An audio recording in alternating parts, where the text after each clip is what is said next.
আমি সংবাদ পড়তে গিয়ে কি বিপদে পড়েছিলাম সেটাই বলি। হ্যাঁ অবশ্যই অবশ্যই, সেটা বরং বেটার হবে। এখানে মেয়েরা কি করছে, মেয়েদের তো এটা জানার দরকার নেই, দে আর দ্য মাস্টার। স্ত্রী যখন বললো ঠিক আছে আসো বাড়িতে দেখবো নে, আসো বাড়িতে দেখবো নে, এটার পাওয়ারটা কি এটা বোঝার জন্য পুরুষদের এখানে থাকা উচিত ছিল অনেক বেশি। আমরা জন্মগতভাবে অভিনেতা, আমরা মনে করি যে আমরা তো অভিনয় পারি, আমাদের কিছু জানার দরকার নেই, কিন্তু আমাদের অনেক কিছু জানার আছে, সেটা আমরা ভুলে যাই। এবং ওই যে কথাটা বলা হলো একটু আগে, যে আজকে যে কাজটি করছি আগামী দিনে যেন তার চেয়ে ভালো কাজ করতে পারি, সেটার জন্য আমাদের জানা দরকার। এবং আমি সব জানি, এই কথাটা আমাদের সবার মন থেকে দূর করতে হবে। এটা করতে পারলে আমরা অনেক কিছু জানতে পারবো। তবে এখানে একটি প্রশ্ন আমার আছে, মাস্টারিং দ্য ভয়েস অফ কি পাওয়ার অফ ভয়েস না, এখানে মেয়েরা কি করছে, মেয়েদের তো এটা জানার দরকার নেই, they are the master. Power of voice তো ওখানেই, এখানে পুরুষদের আসা উচিত ছিল। স্ত্রী যখন বললো ঠিক আছে আসো বাড়িতে দেখবো নে, আসো বাড়িতে দেখবো নে, এটার পাওয়ারটা কি এটা বোঝার জন্য পুরুষদের এখানে থাকা উচিত ছিল অনেক বেশি। যখন সুন্দর করে বলে ঠিক আছে যাও, এর ভেতরে অনেক ঝামেলা আছে, এটা বুঝতে হবে। তো এখানে একটু ওই ঝামেলাটা পরবার ঠিক করতে পুরুষরা যেন বেশি করে আসে, যে পাওয়ার অফ ভয়েসটা তারা যেন বুঝতে পারে। এবং আমরা যখন অভিনয় করি আমরা এইটাই চর্চা করি, হারামজাদা, এটা যে পাওয়ার, এটা পাওয়ার আলাদা, এই পাওয়ারটা বুঝতে হবে, পুরুষ মেয়ে সবাইকে বুঝতে হবে। আর সংবাদ পাঠকদের ব্যাপারে আমাদের একটা বক্তব্য আছে, আমরা সংবাদ পাঠক পাঠিকাদের প্রতিদিনই দেখি, সংবাদটা কি আপনি পাঠ করবেন না অভিনয় করবেন না কথা বলবেন, কিভাবে খবরটা বলবেন। আমি একটা পড়েছিলাম এক জায়গায়, খবরটা বলবেন, জাস্ট আর কিছু না, খবরটা বলতে হবে। আপনি কথা বলছেন, দর্শকদের বলছেন, সেখানে কোনো রকম কায়দা ক্যারিশমা করতে যাবেন না। কারণ কায়দা ক্যারিশমা হলো বিরিয়ানি খাওয়ার মতো, একদিন ভালো লাগবে, দুদিনে একটু ভালো লাগবে, তৃতীয় দিনে মোটামুটি ভালো লাগবে, চতুর্থ দিনে বলুন ভাই বাধ্য ভাই আমার ডাল ভাত নিয়ে আসো। সো কায়দা ক্যারিশমা কখনো আপনার শ্রেষ্ঠ জিনিস হতে পারে না। আপনি সহজ স্বাভাবিকভাবে কথা বলবেন দর্শকের সাথে, এটা কিন্তু সম্পূর্ণ আমার নিজস্ব মতভাব, আমি কিন্তু এখানে প্রচার করতে আসিনি। আমরা অভিনয়ের ব্যাপারে সেই একই ব্যাপার, আমরা মনে করি যে যত সহজ সরল স্বাভাবিকভাবে অভিনয় করে সে তত জনপ্রিয়। আমি সংবাদ পড়তে গিয়ে কি বিপদে পড়েছিলাম সেটাই বলি। হ্যাঁ অবশ্যই অবশ্যই, সেটা বরং বেটার হবে। হ্যাঁ, এরা কোথা থেকে যেন খবরটা পেয়েছে, আমি 7 দিন খবর পড়েছি। তখন আমি ঢাকাতে পড়াশোনা করি, চট্টগ্রামে আমার বাসা, আমি থাকি চট্টগ্রামে। ওখানে রেডিওতে নাটকের অডিশন দিয়ে পাস করেছি। 65-এ ভারত পাকিস্তান যুদ্ধ হয়েছে, যুদ্ধের পরে যুদ্ধ যখন শেষ হয়ে গেল তখন ওই পাকিস্তানও বলে আমরা জিতেছি, ভারতও বলে আমরা জিতেছি, সবাই জিতেছে। তো তখন বিভিন্নভাবে এই এখন যেরকম হয় আমরা দেখেছি যে কোনো একটা অনুষ্ঠানে জিতলে বা এই হলে সবাই প্রোগ্রাম করে। তো চট্টগ্রামে আমি একটা প্রোগ্রাম করছিলাম, তো সেখানে আমি এই যে অফ ভয়েস দিচ্ছিলাম, একটা শ্যাডো ড্রামাতে আমি অফ ভয়েস দিচ্ছি, আইয়ুব খান হেন করেছে, তেরো করেছে, সেই করেছে, আমাদের সৈন্যরা এত মেরেছে, ওই মেরেছে, ভয়েস দিচ্ছিলাম। হঠাৎ করে এক ভদ্রলোক আমার কাছে আসলেন, আপনি নিউজ পাবেন? নিউজ পাবো কেন?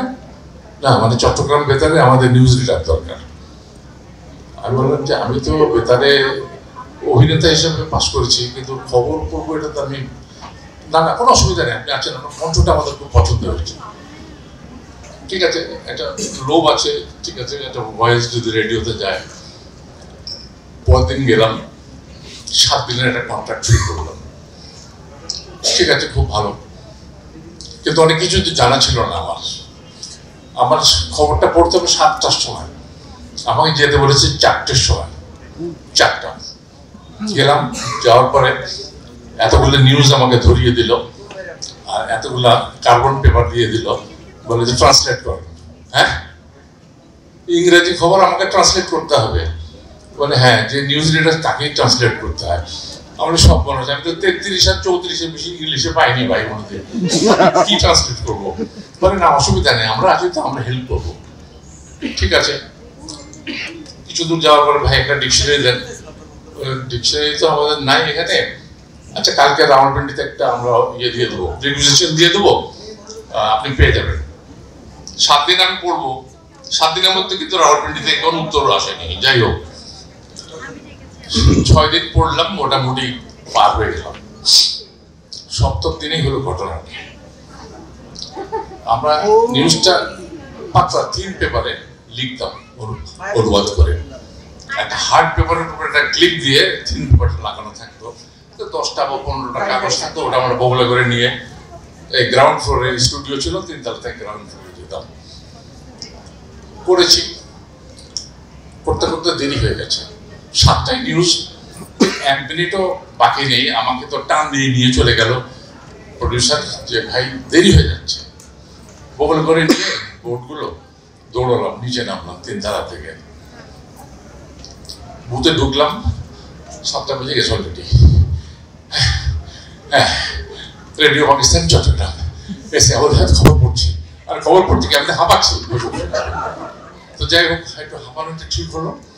পড়া শুরু করলাম, পড়তে পড়তে মোটামুটি শেষে এসেছি। একদম শেষেরটা যখন ধরবো বোর্ডটা, তখন দরজায় একটু কে করে শব্দ হলো হালকা। তাকে দেখি প্রডিউসার ঢুকছে। আমি বলি প্রডিউসার ঢুকছে কেন? মনে মনে ভাবলাম যে কি ব্যাপার। ওর সাথে না তাকিয়ে আমি নিউজটা পড়তে গেছি। প্রডিউসার এসে খাপ করে নিউজটা ধরলো। ও ধরে টানছে, আমি ধরে টানছি। ও আমাকে পড়তে দেবে না, আর আমি পড়বো। এত কষ্ট করে আমি অনুবাদ করেছি, তো তুমি নিয়ে দেবে নাকি? এটা কথা হলো। টানাটানির মধ্যে আমি জয়ী হয়ে গেলাম। তারপরে আমি সুন্দর করে নিউজটা পড়ে দিলাম। যখন পড়াটা শেষ হলো, প্রডিউসার সাহেব দেখো একটা মাথায় বাড়ি বেড়ে এরকম বসে পড়লো। তাই বলি ভাই কি হলো, এতে সমস্যাটা কি? আপনি কি করেছেন আপনি জানেন? আমি ভাই আমি তো জানি না, আপনি তো জানেন, বলেন কি ব্যাপার। আপনি যে নিউজগুলো নিয়ে এসছেন উপর থেকে, লাস্টের আগের পেজটা সিঁড়িতে পড়ে গেছে। তাতে কি হয়েছে? না, তাতে কিছু হয়নি, ঘটনা তো হয়েছে পরে। কি? ওই যে লাস্ট পেজের আগে যেটা পড়ে গেছে, এই দুটো মিলে একটা নিউজ ছিল, তার মানে অর্ধেকটা পড়ে গেছে ওখানে। আর আমি যেখানে শেষ করেছি সেইখানে মোনেম খানের একটা নিউজ ছিল। মোনেম খান চট্টগ্রামে একটা অনুষ্ঠানে উনি উপস্থিত হয়েছেন। তো মানুষজন সবাই ওনাকে একটু প্রশংসা করেছে, সবাই একত্রিত হয়েছে একসাথে খুশিতে আনন্দে। ওই পর্যন্ত হয়ে ওইটা শেষ। তারপরে যে পাতাটা পড়ে গেছে, ওখানে চট্টগ্রামের খুব বিখ্যাত এক লোকের মৃত্যু সংবাদ, এবং লাস্ট পেজে হলো সবাই হাত তুলে তার আত্মার মাগ ফেরত কামনা করে।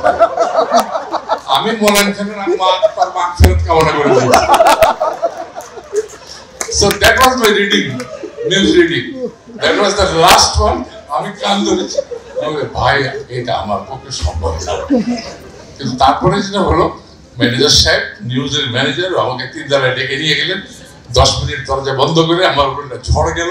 আমি বললাম ভাই আমি ইঞ্জিনিয়ারিং পড়ি, আমার ইঞ্জিনিয়ারিং হতে দেন, ইঞ্জিনিয়ার আগে, তারপর নিউজ বোঝা যাবে পরে, আমি মাপ চাই, আর দরকার নেই। এই হলো আমার নিউজ রিডিং এর একটা, মানে জীবনের একমাত্র 7 দিন পড়েছি।